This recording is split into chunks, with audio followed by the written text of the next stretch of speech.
Hi guys, and welcome back to my YouTube channel. I'm that nigga. And don't you forget at the J. Vibe blowing at the J. Got the loud jumping at the pay. Everything I'm on slack. Everything I do is Today we're filming a little what I want to read before spring, during spring, and I have a few books on my TBR that we're gonna get through. Okay, so these are like book recommendations to myself. So books I've kind of been, gathering on my beautiful, there's too many books on there. So yeah, I have curated a little TBR stack, which is right here, with books I've bought, books I've gotten, books that have been recommended to me, a few new releases. If you can hear my sister singing, just ignore her. But these are the books on here right now. So that's that. Then, the book I'm currently reading is Cleopatra and Frankenstein by Coco Mellors. As you can see, I'm not very far in, so I have absolutely nothing to say about this, but up to now, it is very entertaining, I guess. It's different than anything I've read because they have a giant age gap. I hate age gaps. It's making me very uncomfortable, but they have a giant age gap, and that's basically what I think this is about. I think it's a coming of age book. I think she's 25. Okay, I have to tell my sister to stop singing real quick. So she's ignoring me, but yeah, that's the book I'm currently reading. Yeah. Okay, let's start off with Addicted for Now.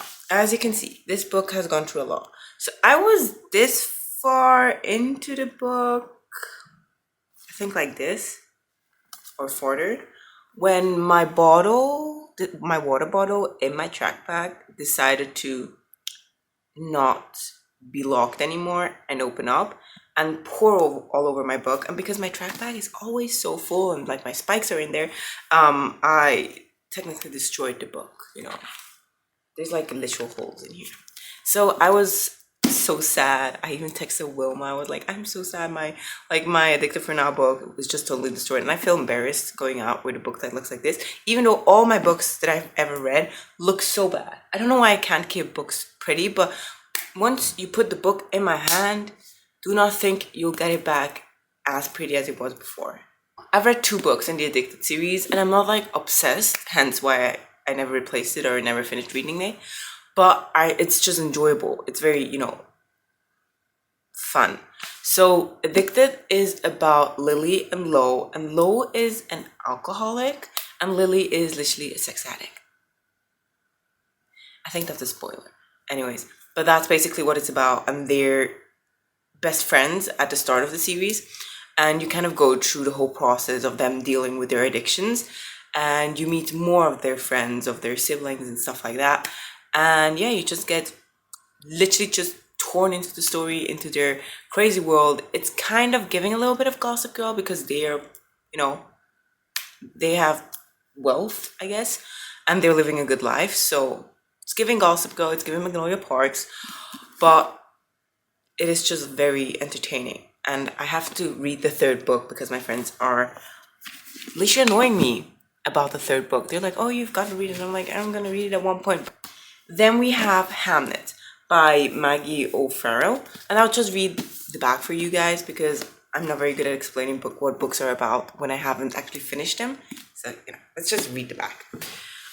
It's on a summer's day in 1596, a young girl in Stratford-upon-Avon takes to her bed with a sudden fever. Her twin brother Hamnet searches everywhere for help. Why is nobody at home? Their mother Agnes is over a mile away in the garden where she grows medicinal herbs. Their father is working in London. Neither parent knows that Hamnet will not survive the week. Hamnet is a novel inspired by the son of a famous playwright, a boy whose life has been all but forgotten, but whose name was given to one of the most celebrated plays ever written. I think we all know why I want to read this so bad, because I love old plays. I love, Shakespeare and stuff like that. Probably also because I was kind of a nerd as a child. I'm not a child anymore. You're literally 20. Don't call yourself a child. But the next book that I probably will never read. I probably will never read this. I'm just lying to all of us. Things We Left Behind. The first book is Things We Never Got Over, I think, and the second one I don't remember. I just remember the second one being super annoying. The first one was really entertaining, but I was like 17 or 16 when I read it. So 3 years have passed. I've done a lot of growing in those 3 years. I do not enjoy these kinds of books anymore. But when this came out and I read the first and second, I was like, I have to read the third one because the first and second book are on there. Like, I have to read the third one. I have to commit to the series and finish. It has been on my shelf for months, for months. Actually, one of my friends asked if I want to body read this with her. So we might do that.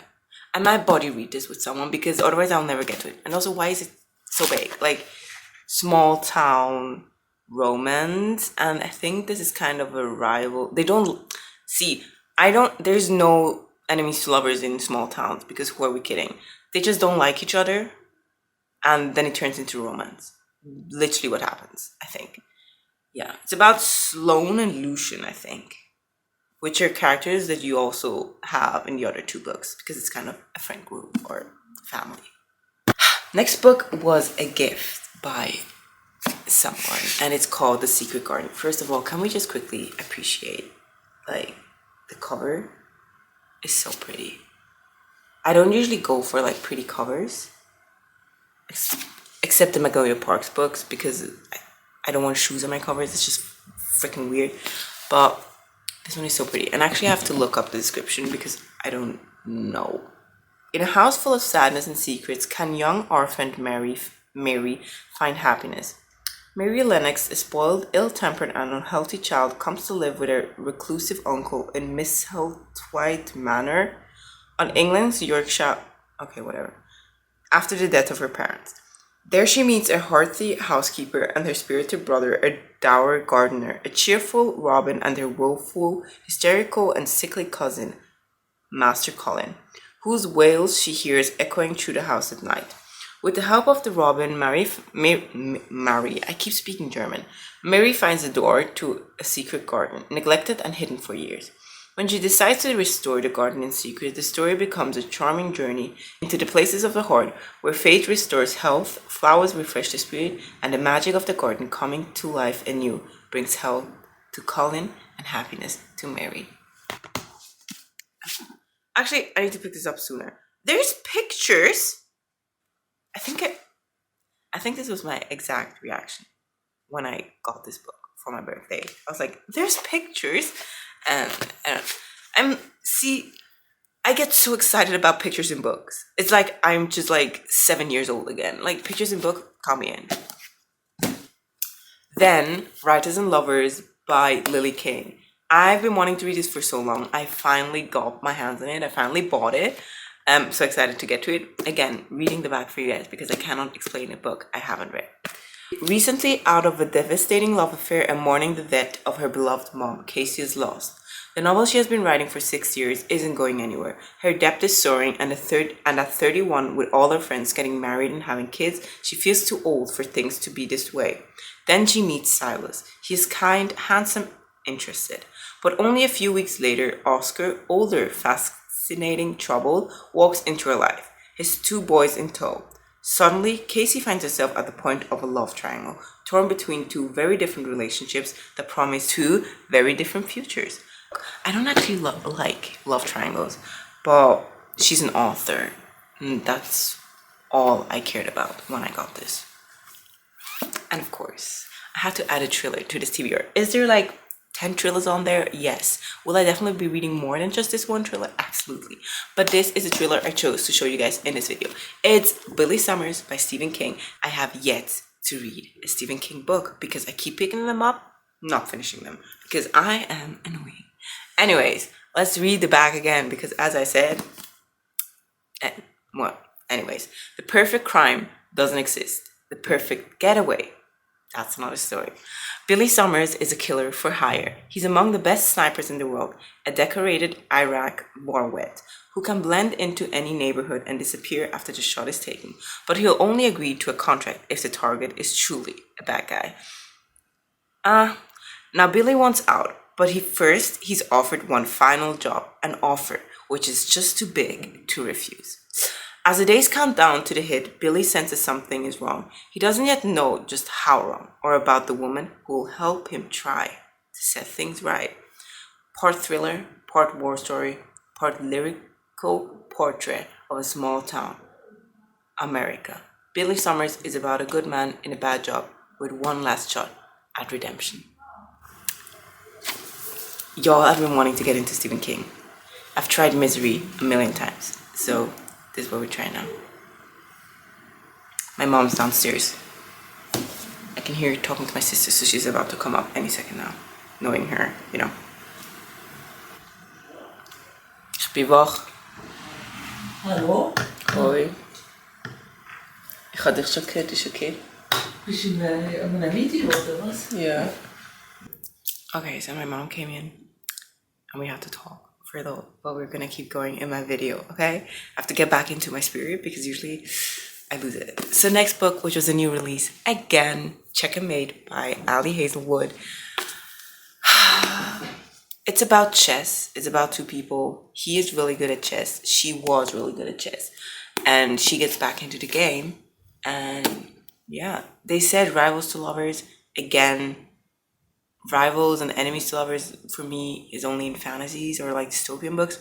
But they didn't like each other at first, if I understood correctly. And then they become romantic with each other.